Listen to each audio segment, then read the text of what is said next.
Parliament and to us, and this explains the progress you have as a country.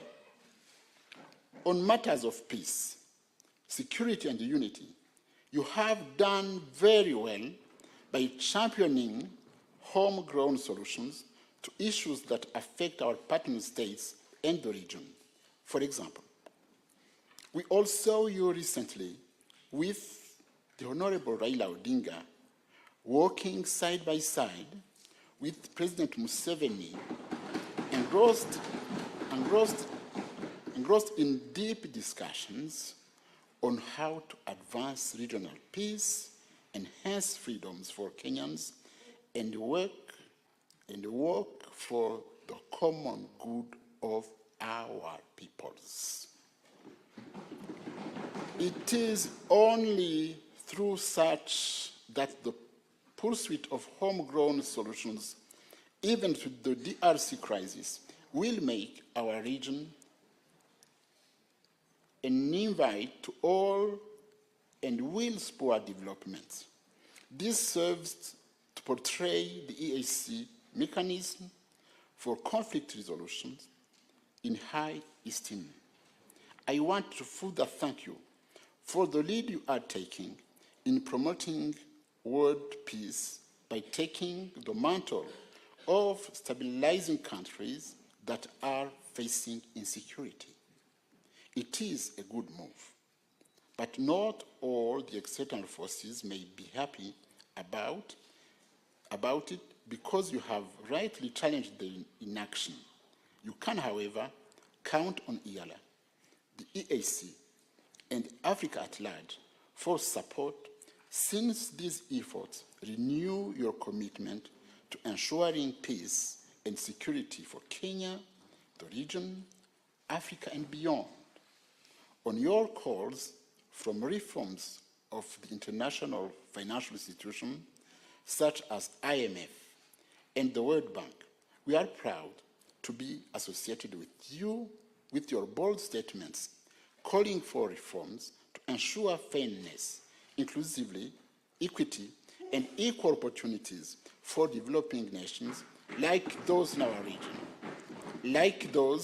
region, who continue to be impoverished and marginalized by the developed world through these institutions. The debt cycle they put us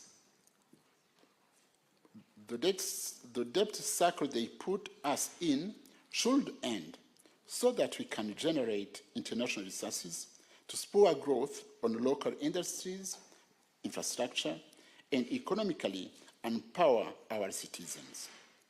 We in EALA, we have already adopted resolutions on promoting use of local currencies instead of the US dollar to pay for services, resolution to promote local leather industries by banning unprocessed hides, among others.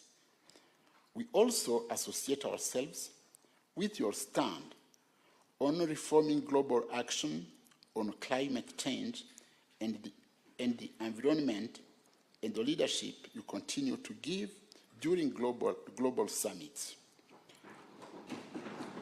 As has been noted, in many quarters, your words of wisdom have often been inspirational.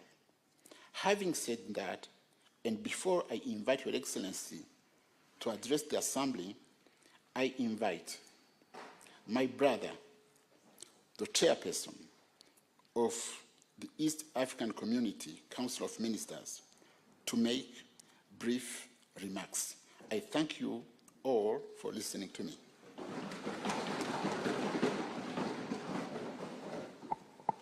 I'm very short, thank you very much, Your Excellency, Dr. William Samoei Ruto, President of the Republic of Kenya,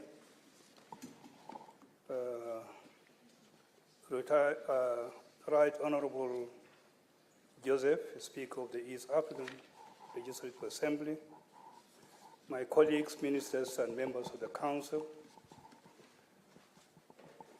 Honorable Dr. Peter Thiuki, Secretary General of the East African Community, all honorable members, ladies and gentlemen, all protocol observed. Your Excellency, let me start by joining the Right Honorable Speaker in welcoming Your Excellency to this special sitting of the Assembly and expressing the gratitude of the Council of Ministers to you for finding time in your very busy schedule to address the Assembly. Your Excellency, I bring greetings from the Chair of the East African Head of State Summit, His Excellency Salva Kiir Mayardit, and register his commitment to a peaceful community and as demonstrated by his ongoing consultations with head of state in the region with view to ensuring a stable and peaceful region. Your Excellency, allow me to also congratulate you, Your Excellency, on the new role of champion of institutional reform which the African Union head of state have entrusted you with. This is a testament to your strong promotion and unwavering advocacy for the African voice in regional and global matters. Regional peace and security and the effective and efficient functioning of organs and institutions set up to deepen and widen our African integration agenda. Your Excellency, this being the first time that the Fifth Assembly is holding its plenary session in Nairobi and in the Republic of Kenya, and also the first time since Your Excellency is addressing the Assembly, as a member of the Summit of East African Head of State, we are all keen to receive your guidance and wisdom on the direction and areas of focus for the community from your perspective.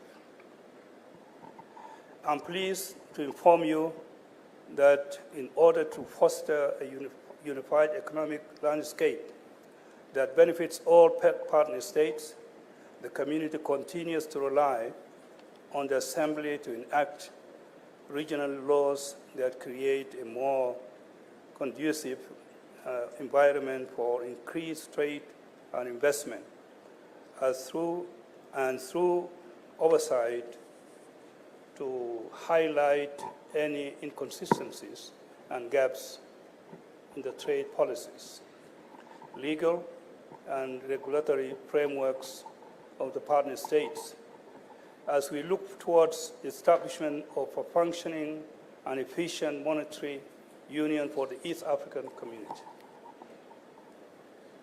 Furthermore, Your Excellency, I wish to confirm that the Secretary General has informed me that the Federal Republic of Somalia has formally deposited instruments of ratification with his office, and therefore the Federal Republic of Somalia is now a full member of the East African community.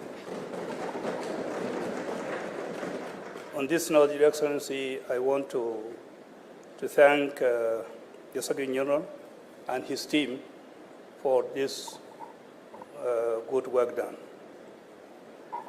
As a Council, Your Excellency, we are looking toward the Assembly to inform policy decisions we continue to seek for prosperity for our people in order to enhance the East African community integration agenda.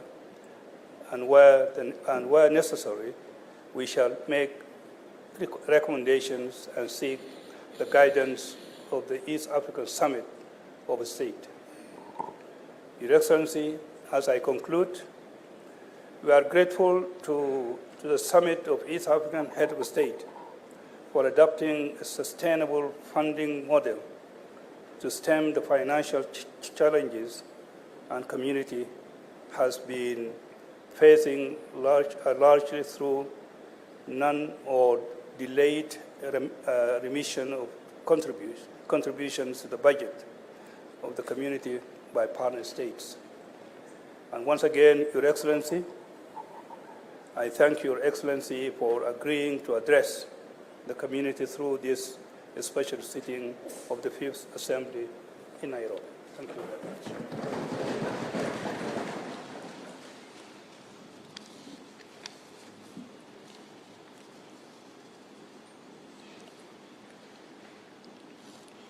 Your Excellency, before I invite you to address the Assembly, I would like to recognize in this chamber the following dignitaries.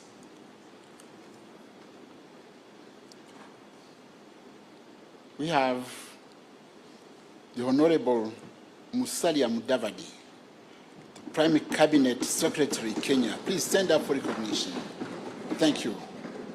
We have the Honorable Salim Muria, Cabinet Secretary for Mining and Blue Economy. Please stand up for recognition. Thank you. We have Honorable Kato Ole Metito, State House Controller. Please stand up. Thank you. We have Mr. Abdi Dubat, Principal Secretary, State Development for East Africa Affairs. Please stand up. Thank you. Oh. And we have the members of diplomatic corps, and I have to recognize that among them, I have Honorable Martin Ngoga, who was the Speaker of IALA 4. Please stand up. Thank you. Thank you. He's my mentor somewhere. It's him who taught me how to behave. 7, we have the former members of IALA who are present here. Please stand up for recognition. Thank you for coming. Thank you again. And I have to recognize other senior state officials of the government of Kenya who would be present here. Thank you. And I have also to recognize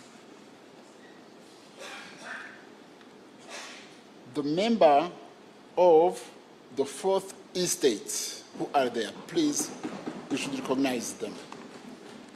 Thank you. Your Excellency, finally,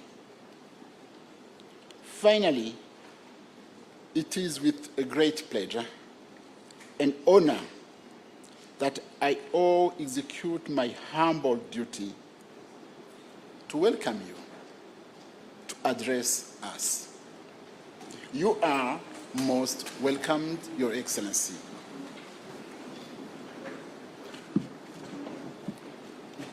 Thank you very much, Mr. Speaker. Thank you, Your Honorable Excellency. members, Thank you.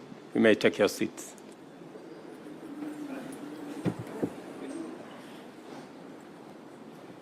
This podium is a bit high or something. I don't know whether we can take it down a bit. Anyway, the Honorable Joseph Ntakuri Timana, Speaker of the East African Legislative Assembly. Honorable members, the Secretary General of the East African Community, members of the Diplomatic Corps, distinguished guests, ladies and gentlemen. Let me first take this opportunity on behalf of the government and people of Kenya to welcome honorable members from IALA to Nairobi, and it is my wish that you will enjoy deliberations in Nairobi and also have time to enjoy Kenya. Mr. Speaker, let me apologize because I have been away from Parliament for now more than 10 years. And I found myself doing the wrong things. because when it was time to applause, I found myself clapping. And I know that is not the tradition in Parliament. I had to remind myself.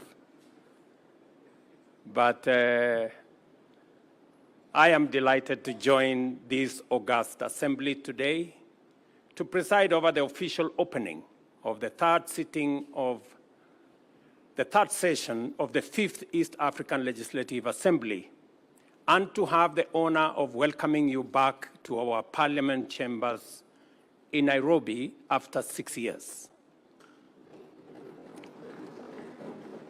It is immensely gratifying to note that the work of intensifying the integration of East African community has proceeded at an encouraging pace, so that while much remains to be done for us to accomplish our aspiration, the progress we have made has taken us closer to it incrementally. It is no overstatement to acknowledge the contribution of this assembly towards making this progress possible. At the beginning of this session, it is appropriate to reaffirm our collective devotion to the constitutive aspirations of our community and therefore the objectives of East African regional integration. There is no denying that our vision to be a prosperous, competitive, secure, stable, and politically united East Africa is taking shape at a higher rate than before. The ultimate aim of this noble enterprise is to transform and translate economic, political, and social, as well as cultural integration into a positive impact on the well-being of every citizen of East Africa. Our common agenda, therefore, is to set out optimal policies and strategies which unite us firmly in the singular pursuit of positive transformation in the political and economic, social and cultural, research and development, as well as technology and innovation, including defense and security, and also the legal and judicial sectors of our society. It is fair to say that much of our efforts cannot proceed, let alone succeed, without the loyal contribution and hard work of our community's legislative organs.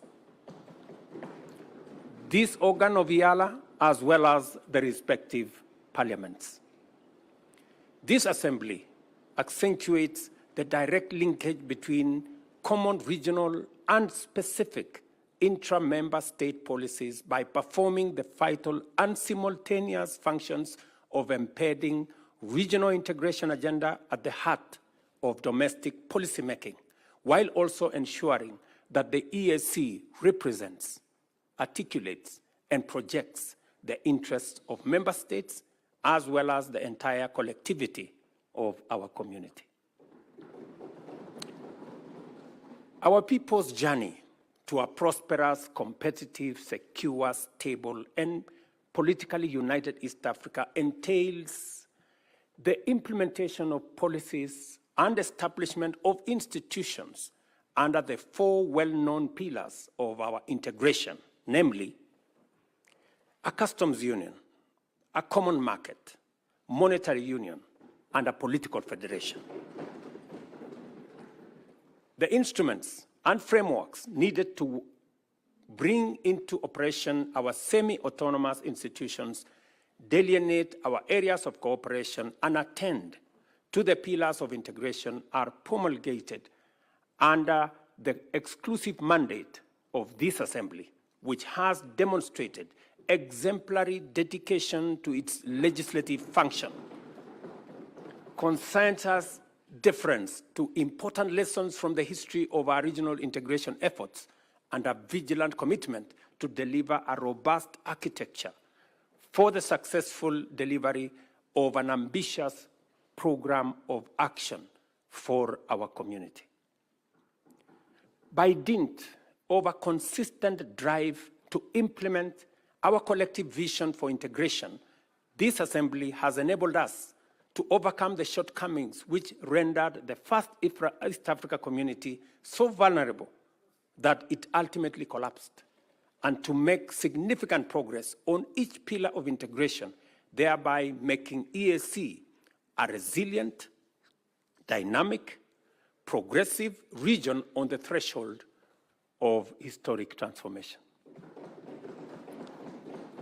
Our customs union is on the move, with this assembly creating legislative frameworks to establish a common external tariff, uniform customs rules and procedures, and common rules of origin. And I want to congratulate members here for being patriotic to EAC and making sure these instruments are in place.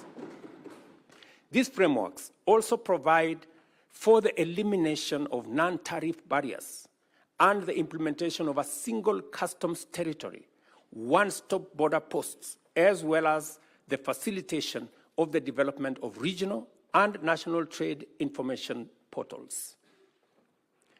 For example, in a couple of weeks, President Museveni and I will be launching the one-stop border post in Swam, a border between Kenya and Uganda, complete with a road connecting both countries that was sourced by funding that was collectively undertaken by the government of Kenya and the government of Uganda. Similarly, the Assembly has provided the framework to conclude the COMESA EAC SADC Tripartite Free Trade Area Agreement. The signing of the agreement establishes the African Continental Free Trade Area also, and the adoption of the EAC e-commerce strategy. As you are aware, the bringing together of the tripartite agreement will bring 27 countries into one common market with a GDP of approximately $750 billion.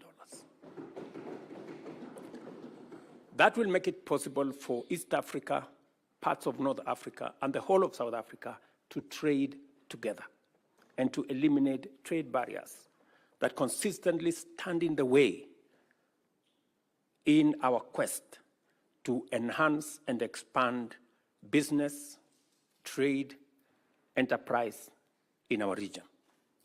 Consequently, the turnaround time for trucks has reduced significantly along all our transport corridors, and the clearance in time at border crossings has reduced by 84%, making trade more efficient in our region.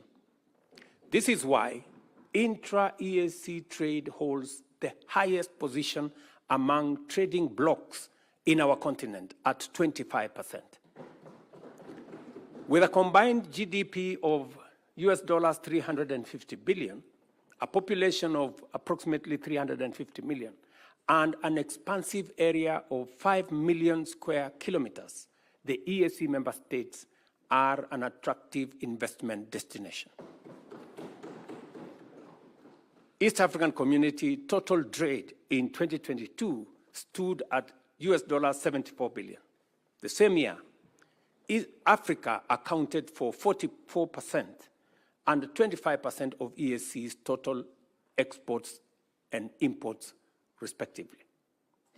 This assembly, likewise, has enabled the community implement the Common Market Protocol, which guarantees free cross-border movement of persons, labor, services, and capital, as well as the right of establishment and residence through the use of standard identification systems, harmonized travel documents, mutual recognition of qualifications, and harmonized labor and social policy frameworks.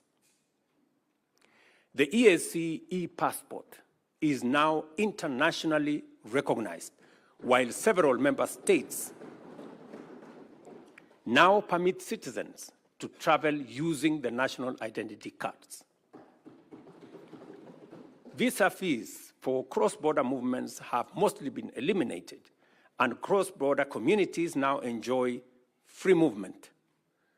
Students can enroll and transfer with greater ease. Regional institutions now implement mutual recognition agreements for various professional qualifications.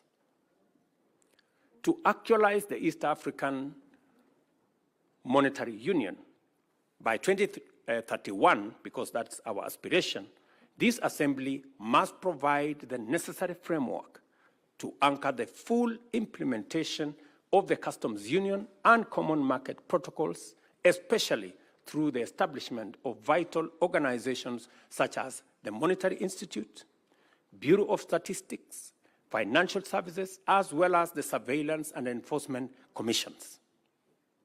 I know this is already in your radar, and it is our hope, as members of the summit, that you will discharge your responsibility of making sure these instruments are in place to facilitate the greater integration of our union. Additionally, the Assembly should facilitate the convergence of criteria for macroeconomic governance and provide for the harmonization of both fiscal and monetary policies. The fourth pillar of East African integration, the political federation, depends on effective cooperation in the fields of political affairs, regional peace and security, as well as defense cooperation. The transitional model for our federation is already in place in the form of the East African Political Confederation, under which we have been able to deploy the East African Community Regional Force, for example, to restore peace and security in Eastern DRC, while other achievements under the transitional model include the Chief Justice's Forum to strengthen the rule of law, enhance access to justice, and facilitate the evolution of a distinct East African jurisprudence. Similarly, the other platforms have been established to enable progressive engagement between national institutions through the exchange of information, skills, and capacity, and developing common regional standards in such diverse fields as good governance, election management, and human rights institutions, and institutions that govern anti-corruption.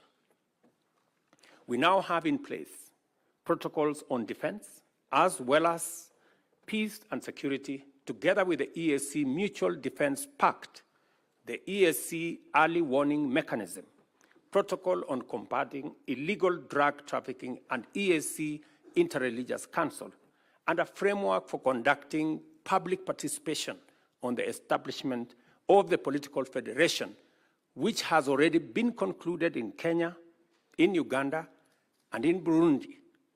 And we already made a decision last year in Arusha that that process must be concluded in the other remaining states by June this year, so that we can have a way forward. And I want to tell you, when this exercise was conducted in Kenya, it received overwhelming endorsement by the people of Kenya. It received similar endorsement in Burundi and in Uganda. I want to urge members of parliament who are here from our sister states of Tanzania, Rwanda, DRC, and South Sudan to assist the EAC Secretariat and the team that is mandated to carry out this exercise, that this exercise be concluded as we have asked from the Summit of the Heads of State by June, so that we can begin to make steps in the right direction. And if there is an institution that will assist us in actualizing the aspirations of East Africans, it is this parliament. There is no doubt that as a result of the progress made in entrenching our regional integration as a social, cultural, political, and economic reality, East Africa is emerging as the beacon of unity, stability, security, and progress, and the beating heart of Pan-African integration and the engine of the Africa Continental Free Trade Area, as well as the epicenter of Africa's move to position itself as the next frontier of global investment and industrial transformation. That is why, honorable members, we have grown tremendously from 3 founding partner states to 8 countries, connecting the Indian Ocean to the Atlantic, serving 350 million citizens and forging a major market. These achievements are chiefly due to the contribution, to a great extent, by the East African Legislative Assembly. The work that this assembly does matters to us as governments and matters to the people of East Africa. We must therefore remain focused on what is at stake, committed to complete the outstanding work, and determined to do our very best at all times when called upon to serve the people of our region. Peace, stability, and security must remain our foremost concern because they are the foundations that underlie all pursuit of growth, development, and prosperity. A peaceful, stable, and secure East Africa is a competitive and prosperous East Africa. As we work and as we continue to work on such challenges to the growth of trade and investment, as persistent on non-tariff barriers, distracting and costly trade disputes, conflicting tax regimes, weak enforcement, and inadequate resources, we must also take seriously the fundamental shortcomings to our agenda, that is low involvement of the private sector, even as we prepare to get and stay on top of emerging threats in the digital space as well as climate change. Now that we have adequately established that this assembly possesses what it takes to drive our vision of a prosperous, competitive, secure, stable, and politically united East Africa, I take this opportunity, honorable members, to pose a few issues to the honorable members gathered here. It is important for us to lay a strong foundation for East Africa to make a transformative contribution to Pan-African integration and the emergence of the Africa Continental Free Trade Area as the next hub of global investment, trade, and industry. In order to do this, we have to complete the implementation of all the pillars of EAC integration urgently and equally critically align our integration agenda with a broader African transformational paradigm under the Africa we want. Secondly, we must provide a strong framework for achieving rapid leapfrogging and the development of sustainable competitive advantage in emerging high-tech fields, such as the digital economy in general, and artificial intelligence, automation, robotics, and machine learning in order to stay ahead of both threats and opportunities that will continue to unfold in a rapidly digitizing global economy. Thirdly, there is need to lend your support to the African Leaders Nairobi Declaration and Call to Action, which defines a strong and distinctly African contribution to the global discourse on humanity's foremost existential challenge by affirming the nexus between climate action and sustainable development, and calling for increased investment in Africa to kickstart a green industrial revolution. Let me explain, because it is important. When we met in Nairobi last year, we made a deliberate decision that we were no longer going to be in the corner where we are seen as victims, of climate change, and where our big preoccupation is on complaining, finger pointing, and doing what we've done for many years, that we are going to reposition our continent as a place of opportunity, great potential, and ready for investment. Because indeed, it is no longer tenable for us to continue wearing the badge of conflict and disease and poverty, when in our borders we have the largest deposits of mineral. In fact, 30% of world natural minerals and natural resources are in our continent. We have 60% of all renewable energy resources globally.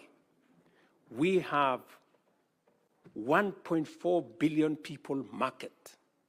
In fact, by 2025, it is going to be the single largest market in the world. We have 2/3 of the world's uncultivated, arable land that we can use for food security. Ladies and gentlemen, with those kind of resources, it is incorrect to classify our continent as a continent of conflict, poverty, and disease.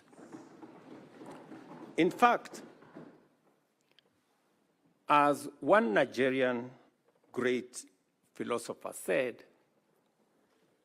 that until the lion learned how to write their story, all stories glorified the hunter.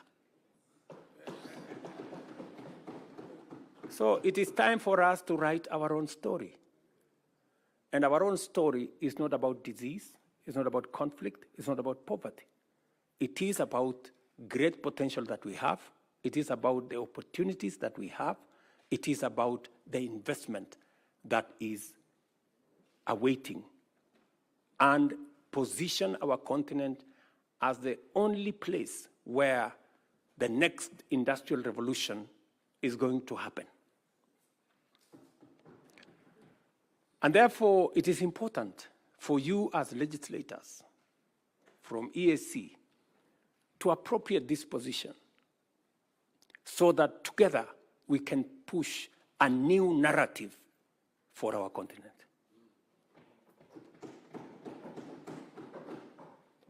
To ameliorate the resource constraints which persistently hamper our progress, this assembly is called upon to reflect deeply on the range of opportunities and the various ways in which it can complement national and regional efforts to mobilize and allocate more resources for the regional integration agenda.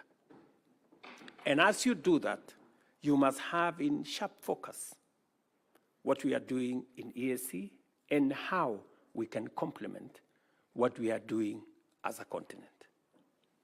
In particular, I challenge you to apply your deliberative bandwidth to the forthcoming World Bank Group's International Development Association, IDA Summit. And let me explain what we are going to do in this summit. When we had this conversation last year, and our development partners realized that we were changing the narrative about our continent, and that we no longer wanted to be victims, we wanted to be part of the solution. They asked me to host the first IDA replenishment, what we are calling IDA 21 replenishment here in Nairobi, together with the World Bank. So we are going to host it on the 29th of April, 2024. And what is the conversation? The conversation here is East Africa will, for the first time, have the opportunity to witness from a close quarter and contribute to the important deliberations of critical implementation of our growth agenda and development. At this event, African leaders, including many from the global south and low-income countries, will articulate a strong case for an ambitious and robust 21st replenishment of IDA, which is the largest source of development assistance and donor funding for basic social services for the world's 75 low-income countries, and to support economic transformation, especially in Africa and throughout the global south. So let me contextualize this. You know, we have two fundamental problems, and that is why many of our countries are struggling with the debt. Two fundamental problems. Problem number one is debt management. The kind of debt infrastructure that we have has very short grace period, has very short tenure, and therefore it becomes very difficult to undertake any meaningful development.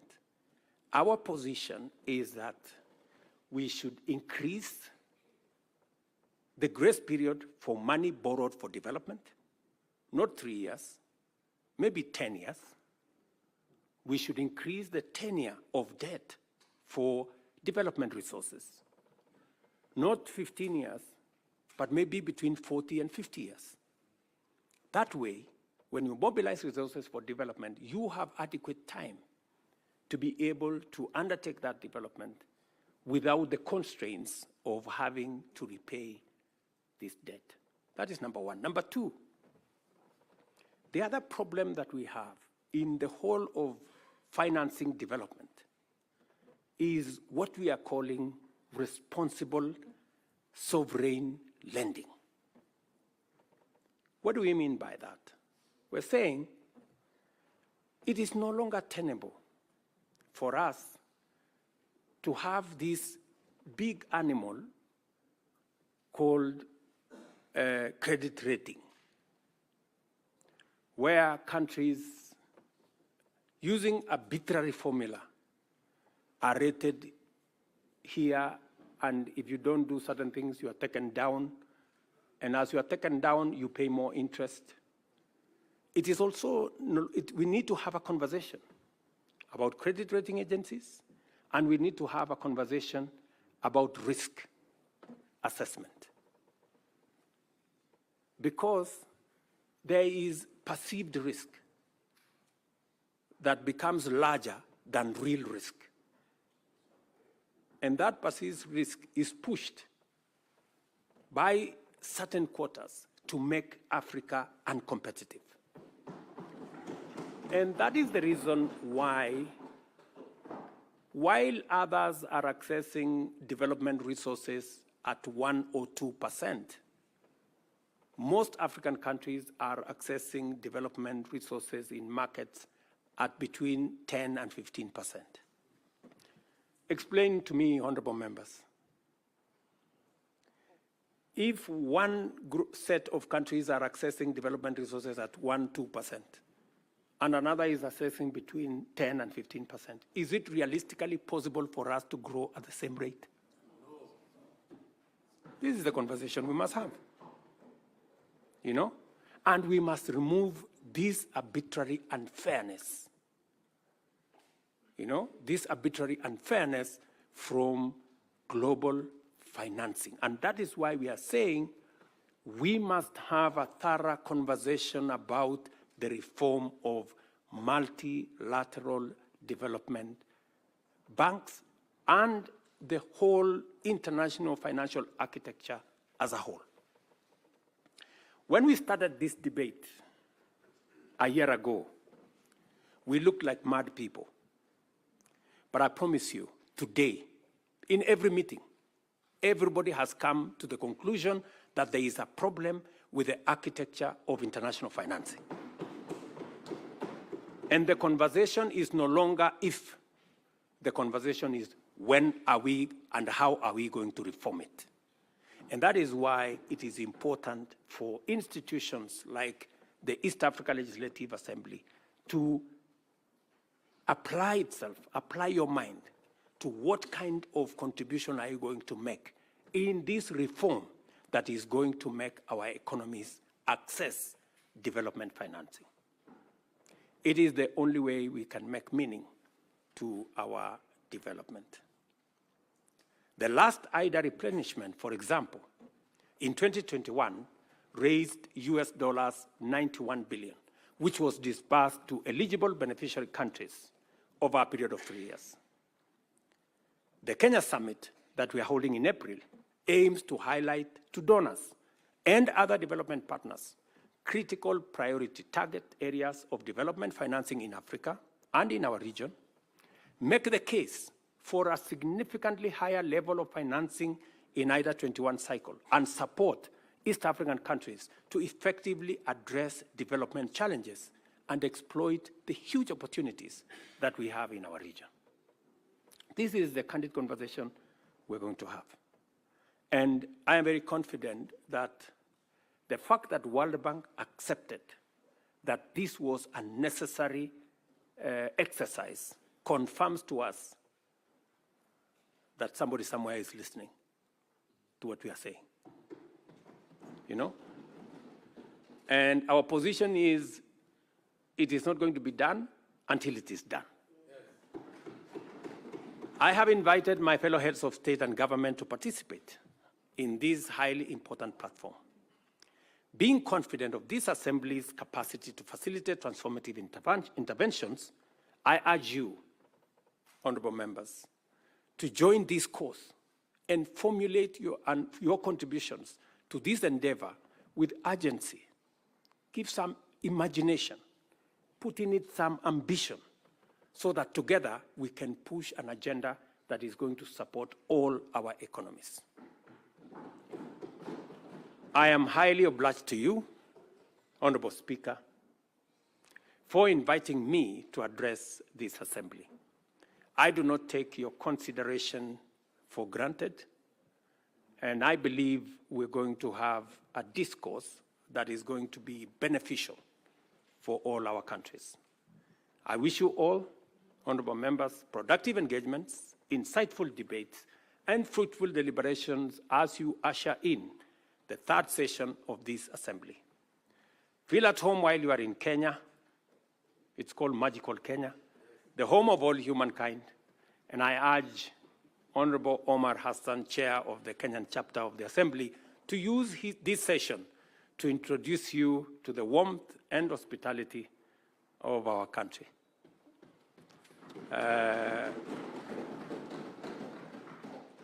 And I urge you, Honorable Hassan, to make that only in places that are licensed. And in no other places. So, honorable members, I really wish you well while you are in Kenya. And maybe by conclusion, the Speaker did make reference to what we are doing as East Africa. To give you the impression of what East Africa is doing, and therefore you must be very proud people that East Africa, in our continent, is the most progressive community. Our trade, intra-trade between East African countries is the highest in the African continent. We are providing the leadership, and therefore you occupy a very special place. And I want to urge you to continuously apply yourself to this huge responsibility.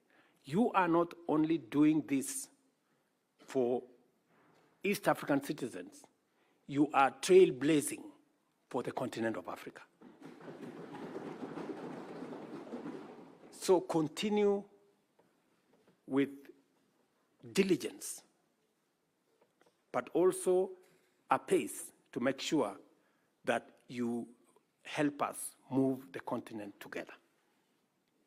It is the reason, for example, why, as members of the summit in East Africa, as you're all aware, the chair of the AU is coming up. next year, as the term of Musa Faki, our current chair, comes to an end. It is going to be the turn for East Africa to provide the chair of the Africa Union.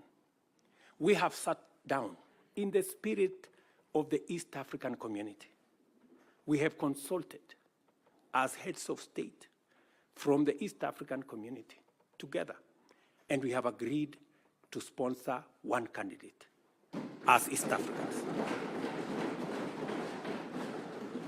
As East Africans, because that is the strength of our community, that we can do things together and we can consult amongst one another. So it speaks to the spirit of the leadership that is being provided by our region. Ladies and gentlemen, I want to thank you very much. May God bless you. May God bless Kenya. May God bless East Africa. And thank you very much for listening to me. Asanteni sana.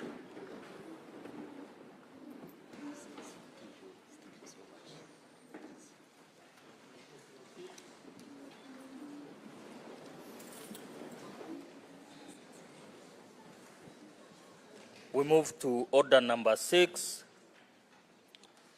vote of thanks. Thank you, Your Excellency, Mr. President, for your great speech, statesman.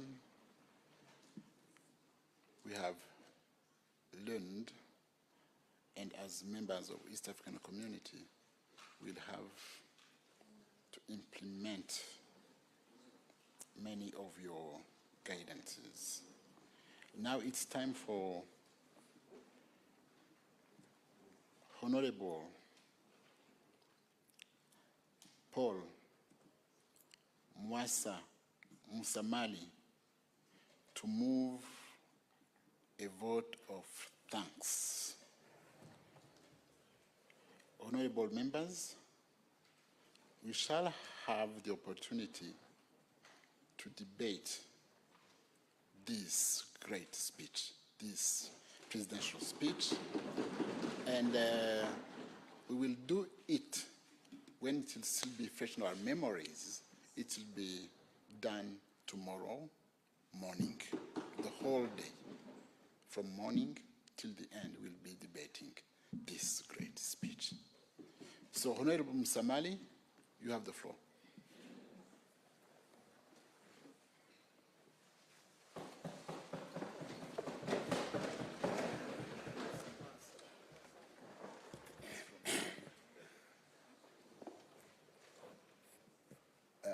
Your Excellency, the President of the Republic of Kenya and a member of the East African Community Heads of States Summit, Mr. Speaker, allow me, in the interest of time, to stand on the protocol as you already observed. I also want to take this opportunity, Mr. Speaker, to thank you and the members of IALA for entrusting me to move this vote of thanks. Your Excellency, as already mentioned, my name is Paul Musamali. Among your people, where I come from, that is the Bukusu of Uganda. They say that when a big drum sounds, the small one cannot be heard. Now I'm conflicted because you have sounded a very big drum. But let me seek your indulgence and permission because of this wonderful and elaborate speech you have made. You allow me sound this small drum to thank you for this very important speech.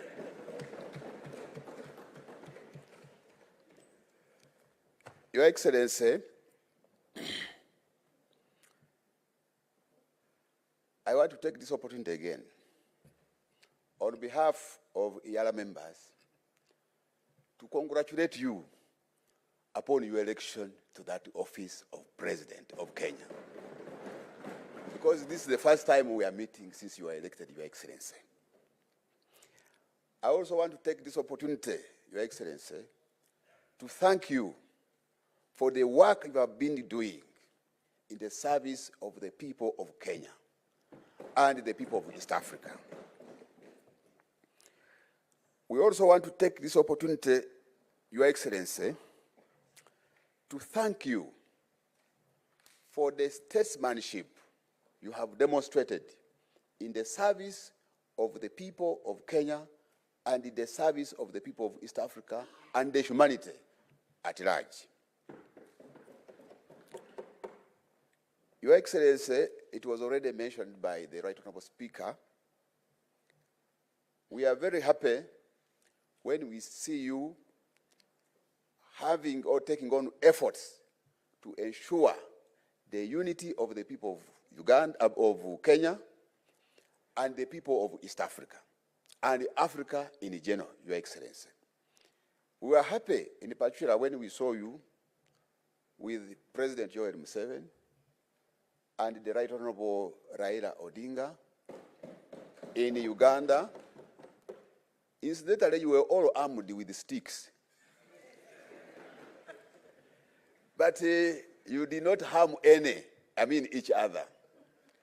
And among cattle keepers, because I saw cattle behind you in the background, the sticks are basically used to ward off the wild animals, to defend those very animals. So we are happy that you are working very closely with the President of Uganda, with your other colleagues, heads of states of East Africa, but above all, even with the Right Honorable Raila Odinga. I'm sure that we are going to see bigger things come. We thank you, Your Excellency, for the speech you have delivered to this House. From what you have delivered, Your Excellency,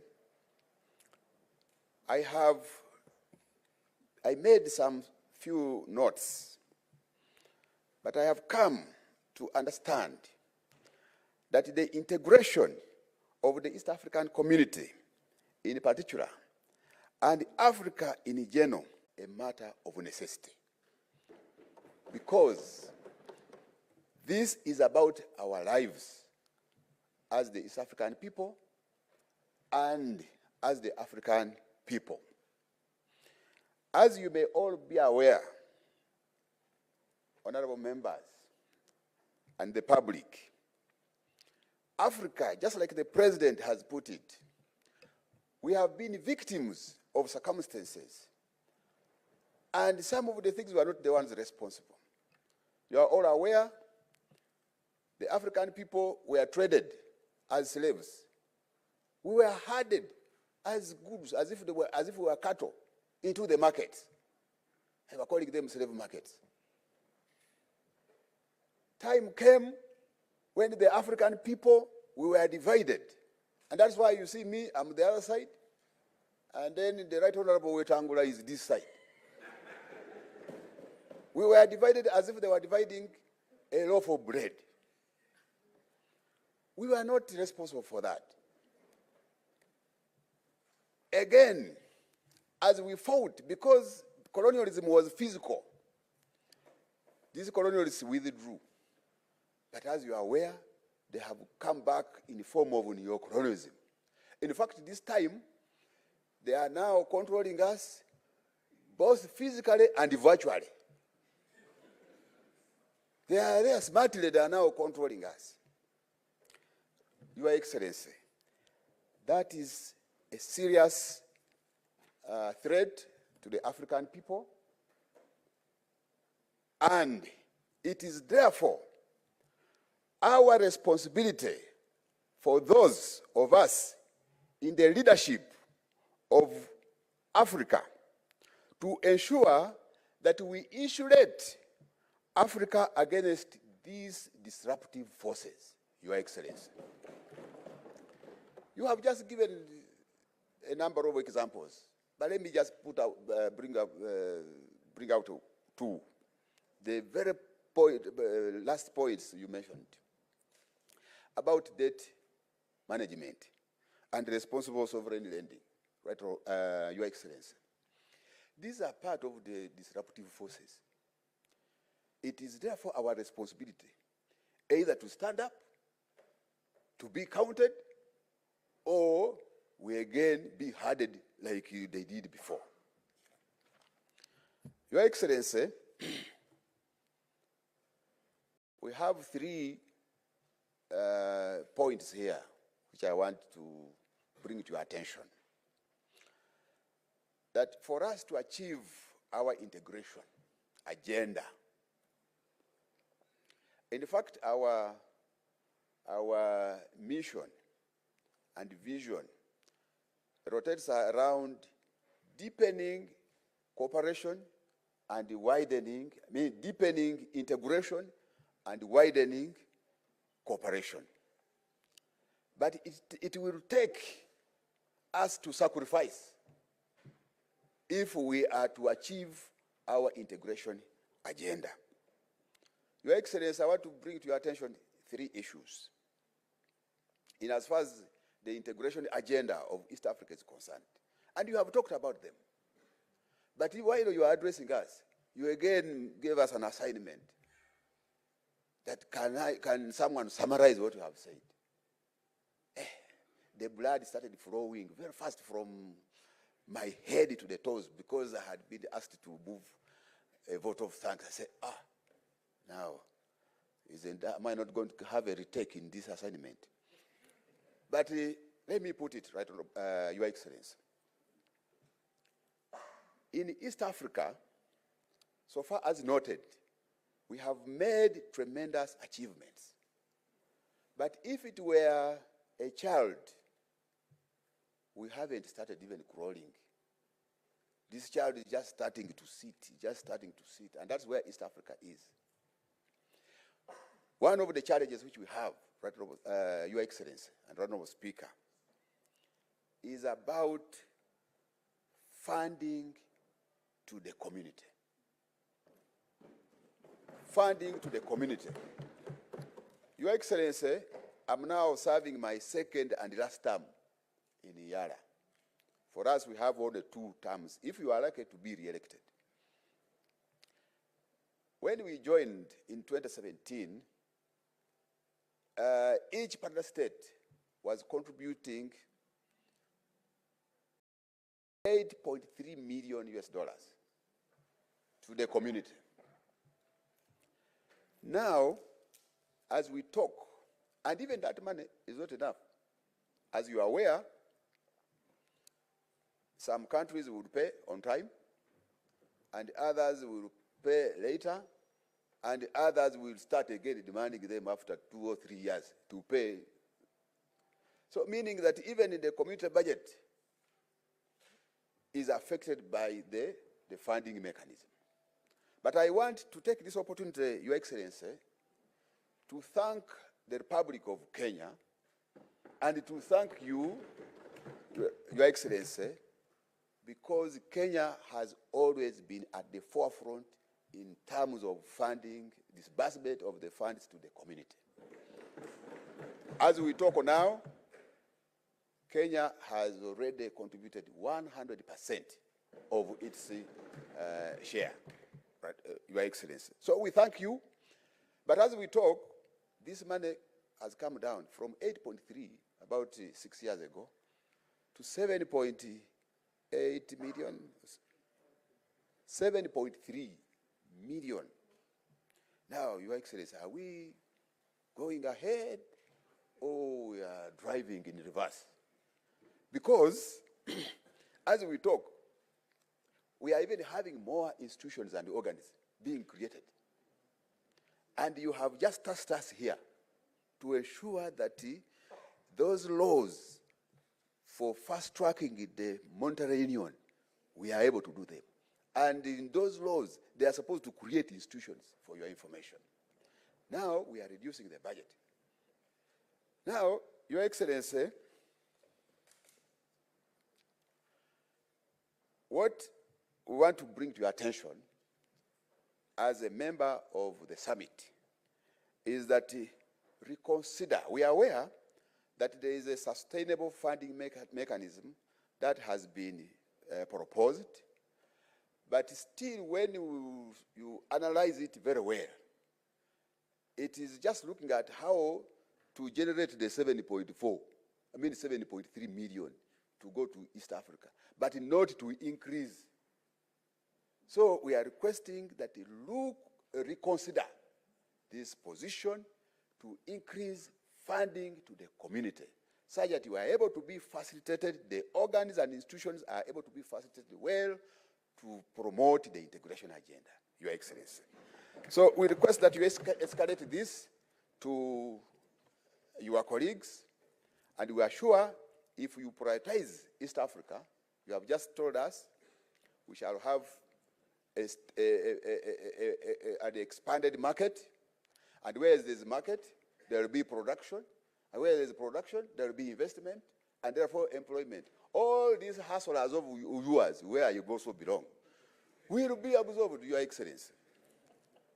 So we request that you prioritize East Africa, Your Excellency.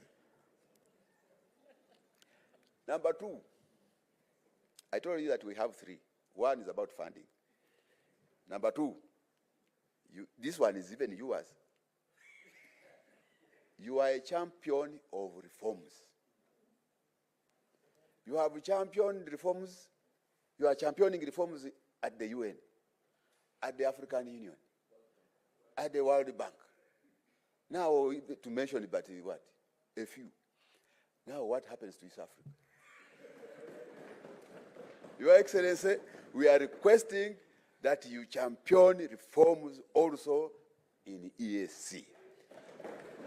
And those ones will entail, one, we are aware that there is a consideration of the making of the Confederation Constitution. But that one is going to take time. You have even just appealed to colleagues, South Sudan and elsewhere, to ensure that they go and mobilize the population and governments to participate in their proposals. So it may take time. So we are proposing that there are a number of amendments which have been prepared, and others are coming to the treaty. So as we work on the Confederation Constitution, let us amend the treaty to enable us work where we have not been able to work well. IALA is not autonomous, Your Excellency. We are requesting that make IALA autonomous, such that we are able to have the power and the ability to bite. We are supposed to oversight the institutions and the organs of the community. But these are the very ones who are facilitating us, who are deciding where to go and when. So we end up becoming toothless. I don't know, someone can conclude it. But ideally, we are almost becoming toothless dogs, because we can only maybe bark, but biting becomes